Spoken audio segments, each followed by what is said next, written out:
tena dongi dakika apar kod abich kende to tieko twaka mantiere karaka ora tiyo kode makare wele dek mabodan gode studio karaka kangwe thuolo mano mar winjo kendo mag dwoko penjo achiel kachiel mantiere karaka cha kod Dr. Julius Juan kendo mago ote modonjo karaka SG akelo misori bedangi dwoko penjo mano ma otode kod welfare mag jopuonj kama gintie to giket nikech gin gik mamulo winjruok mag jopuonj mondo mi somo bende ochopo yo makare winjo ote mag joneno kama gintiere riwo jo degree enyo kod en warok mocha mag jo degree jo P1 gi jo diploma nitiere graduates bende mobiro wacho ni kupogore gi undergraduate jo gra bedo kumora achiel gitimre nade mondo mi gilos lwasi makare mar somo ayie gi gima jogo wacho nikech kaka wacho ng'eni idhi yudo ka ng'ama ni P1 en japuonj mosetegore mar ndalo mang'eny mobedo e telo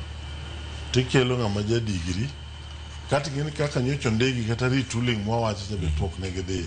te kai tero kore dwano report ne ng'amo neno ka sombeo an nyaka be wayie ne nyithindo bende madonjo manyien bende ng'ene pach geringo matek they are in a modern world moko gin Gen Zs an kaka nene and ni pacha ni mondo wakaw jopuonj ma P1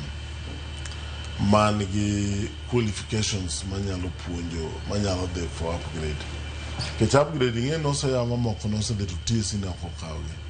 we jogo upgrade to diploma kato gi puonje junior school nanyisi ni andalo mana somo kata kane wane A level some of our best teachers ne gin joma no train diploma nyaka A levels ne gi puonje gin very thorough wa upgrade joge to diploma kato wawe joge koro puonj from primary magi puonj nyaka junior secondary kik ng'ato wuondi ni they are not qualified nikech kane ogin qualified moko kuma di koro ongeka inyo ka kelo misoris ni wano puonjo wa nyaka gi joma niluongo ni untrained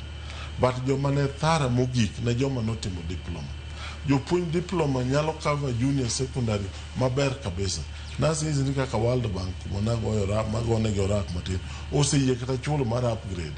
mar jogo kato principal head teachers makanyo goeko bende odhi miyo thuolo mar upgrade kende de chulnegi mondo koro gibed jotelo mena nigi somo mong'inyore kato wakaw jopuonj miluongo ni JSS watergi e secondary that is when watergi e senior school negetimo 2 subjects man is what they were trained to do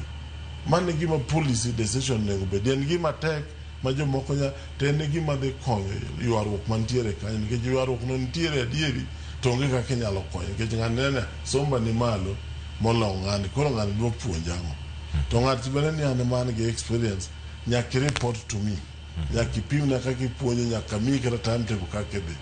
koro ng'eni en lweny matek moko ng'eno akelo nyalo konyo ntere kaka wadhi konyo gito koro mane gima gidilo kodo sana